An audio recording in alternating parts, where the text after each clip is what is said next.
नमस्कार दोस्तों, स्वागत है आपका महेंद्र सिंह शो में। एक बात नोट की आपने कि देश की जनता कितनी बदल चुकी है।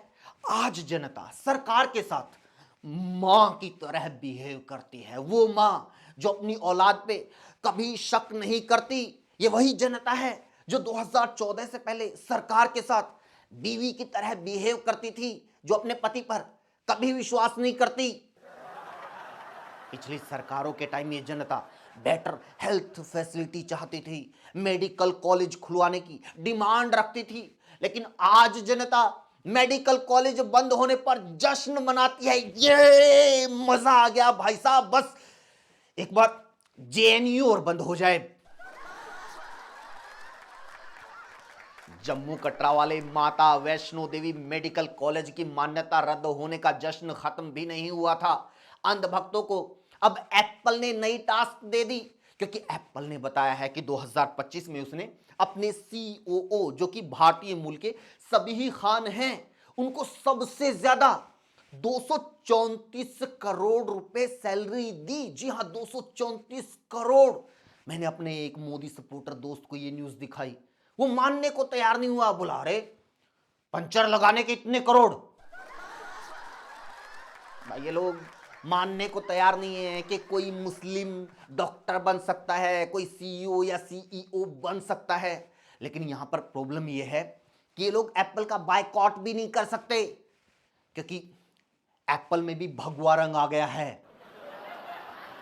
एक बोला, भाई साहब कोई तो तरीका बताओ कैसे बायकॉट करें। मैं क्या, एप्पल छोड़ के संतरे खाया करो।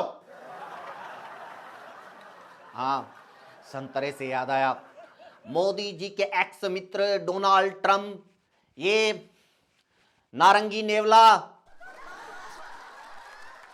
इसने वेनेजुएला के बाद अब ग्रीनलैंड पर कब्जा करने की धमकी दी है।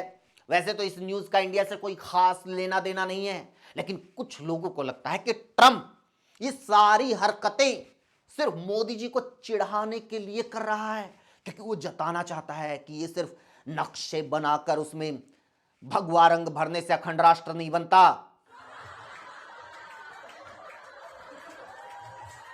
अंधभक्त इंस्टाग्राम की रील में अखंड भारत बनाते रहे, ट्रंप रियल में अखंड अमेरिका बनाने के लिए निकल गया। चलो अच्छी बात है, हमारे हवन पाठ का किसी पे तो असर हुआ। एक्चुअली ग्रीनलैंड डेनमार्क का एक सेमी ऑटोनॉमस इलाका है। यहां बड़ी मात्रा में कई नायाब खनिज, यूरेनियम और आयरन जैसे नेचुरल रिसोर्सेज हैं। इसलिए ट्रंप उसको हड़पना चाहता है, और ट्रंप की धमकी के बाद डेनमार्क अब पूरी दुनिया से मदद मांग रहा है। वहां के एक सांसद ने कहा कि भारत को भी हमारा समर्थन करना चाहिए, क्योंकि हमें ट्रंप से खतरा है। भारत ने भी कहा, सेम पिंच ब्रो। अमेरिका में इन दिनों जबरदस्त प्रोटेस्ट हो रहे हैं। कई शहरों में लोग सड़कों पर उतरकर सरकार के खिलाफ बोल रहे हैं, क्योंकि वहां सुरक्षा कर्मियों ने चेकिंग के दौरान एक महिला पर गोली चला दी। इससे महिला की मौत हो गई।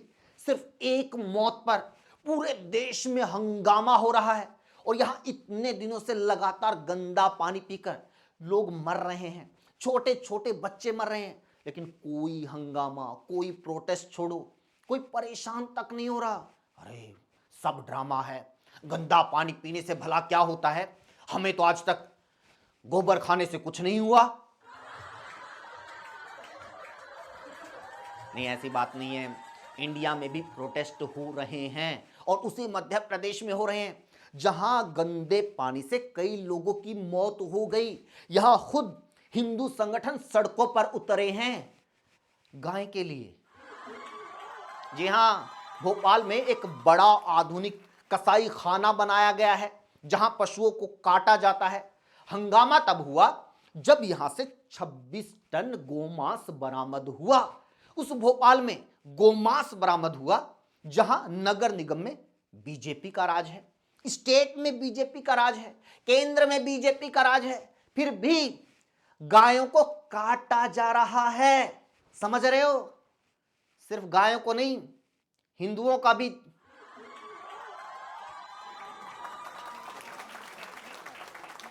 मैं तो बार बार गो रक्षकों को यही बोलता हूं कि भाई जब भी आप लोगों को गो तस्करी वाली कोई गाड़ी मिले तो उसे रास्ते में रोकने की बजाय उसे असली ठिकाने पर पहुंचने दो, ताकि आपको भी तो पता चले कि वो किस कसाई बाड़े में जा रही है, वो किस स्टेट में आता है, वहां किस पार्टी की सरकार है, उसको लाइसेंस किसने दिया और उसका मालिक कौन है। आप गो तस्करों को रास्ते में रोकते हो, इसीलिए वो लोग हमेशा बच जाते हैं। लेकिन फिलहाल तो शेयर मार्केट में इन्वेस्टमेंट का बचना मुश्किल हो रहा है, क्योंकि डोनाल्ड ट्रंप की धमकी और टैरिफ का असर साफ दिख रहा है। एक हफ्ते के भीतर सेंसेक्स करीब 2200 पॉइंट टूट गया और निफ्टी भी 2.5% नीचे आ गिरा। इसके चलते इन्वेस्टर्स के करीब 13 लाख करोड़ रुपए डूब गए। जी हां, 13 लाख करोड़। अब सारे लोग अंजना ओम कश्यप को ढूंढ रहे हैं, क्योंकि ये ही वो महान शख्सियत हैं जिन्होंने कहा था कि टैरिफ की वजह से इंडिया पे कोई फर्क नहीं पड़ेगा, इससे तो अमेरिका को ही नुकसान होगा। वाह, अर्थशास्त्र की अर्थी।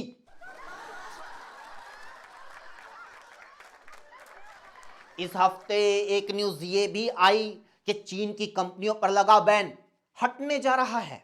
वो एक बार फिर भारत में सरकारी ठेके ले सकेंगी। है ना मास्टर स्ट्रोक। जब 2020 में चीन ने गलवान में हमारे 20 जवानों को शहीद किया तो चीन पर बैन लगा दिया, और अब जब ऑपरेशन सिंदूर में चीन ने पाकिस्तान का साथ दिया तो बैन हटा दिया।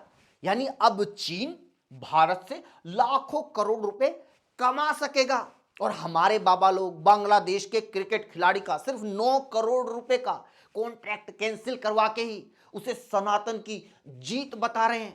क्यों? क्या बांग्लादेश में जो मारे जा रहे हैं सिर्फ वो हिंदू हैं? क्या पहलगाम में जो मारे गए क्या वो हिंदू नहीं थे? वो ऑपरेशन सिंदूर के दौरान जो शहादतें हुई क्या वो हिंदू नहीं थे?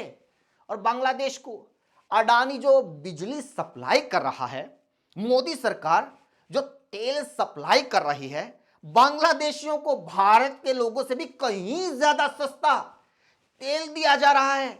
उसके खिलाफ कोई बाबा क्यों नहीं बोलता? पता चले भगवान से डायरेक्ट फोन पे बात करने वाले खुद नेटवर्क क्षेत्र से बाहर हो गए। खैर, अब भारत सरकार बांग्लादेश को बिजली और तेल लगातार सप्लाई कर रही है, क्योंकि शायद सरकार को भी कहीं ना कहीं तो एहसास है कि सोशल मीडिया के ट्रोल और बाबाओं के हिसाब से विदेश नीति नहीं चल सकती। वैसे भी कभी बायकॉट मालदीव, कभी बायकॉट चाइना, कभी तुर्की, कभी अमेरिका, कभी कनाडा, और अब बांग्लादेश। इस बायकॉट के चक्कर में तमाम दोस्त देश एक एक करके हमारे दुश्मन बन चुके हैं। पूरी दुनिया में आज एक भी ऐसा देश नहीं बचा जो मुश्किल टाइम में हमारे साथ मजबूती के साथ खड़ा हो जाए, और कोई देश ऐसा नहीं है जो भारत पर भरोसा कर सके कि हम मुश्किल टाइम में उसका साथ दे देंगे। साथ देना तो बहुत दूर, कई इंटरनेशनल मामलों में हम प्रतिक्रिया तक नहीं देते। याद रखिए, ये वही भारत है जो नेपाल, भूटान, श्रीलंका, बांग्लादेश से लेकर मालदीव तक की डिफेंस और विदेश नीति को तय करता था। एक तरफ अमेरिका जैसा देश है जो दूसरे देशों को बर्बाद करने के लिए वहां जाता है, उनके राष्ट्राध्यक्षों को किडनैप करता है, लेकिन दूसरी तरफ हमारा भारत था जिसने अपनी सेना भेजकर मालदीव को बचाया था, जिसने बांग्लादेश को बनाया था, जिसने नेपाल के राजा को बचाया था, जिसने इंडोनेशिया के प्रधानमंत्री सुकर्णो को बचाया था, जिसने बांग्लादेश में सेना भेजते हुए, परमाणु परीक्षण करते हुए, पाकिस्तान पर हमला करते हुए बार बार इस अमेरिका को ठेंगा दिखाया था।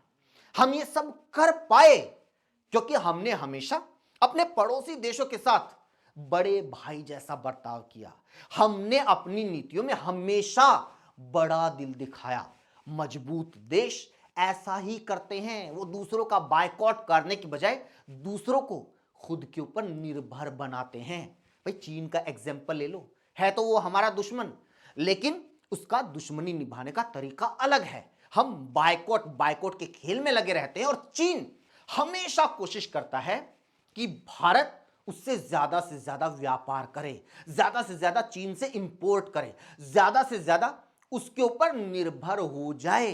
यही वजह है कि आज हम चाहते हुए भी चीन का बायकॉट नहीं कर पाते, क्योंकि भारत के मॉल से लेकर दुकानें और रेहड़ी तक चीन के माल से भरे पड़े हैं।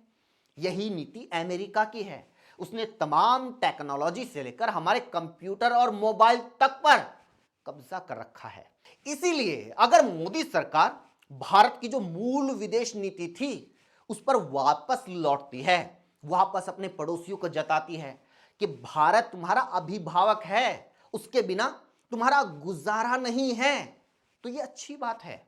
बांग्लादेश में हिंदुओं की सुरक्षा सुनिश्चित करने और चीन पाकिस्तान के दबदबे को रोकने का यह सबसे सटीक तरीका है। लेकिन यह तभी सफल हो पाएगा अगर कोई बाबा बीच में आकर भारत की विदेश नीति ना तय करे। इसी के साथ वीडियो में इतना ही दोस्तों। कैसी लगी कमेंट जरूर कीजिए, जरूर बताइए कि आप इस विषय के बारे में जो भी सोचते हैं कमेंट कीजिए, और लोगों तक पहुंचाने के लिए शेयर कीजिए, जुड़ने के लिए चैनल को जरूर सब्सक्राइब कीजिए। Thank you so much.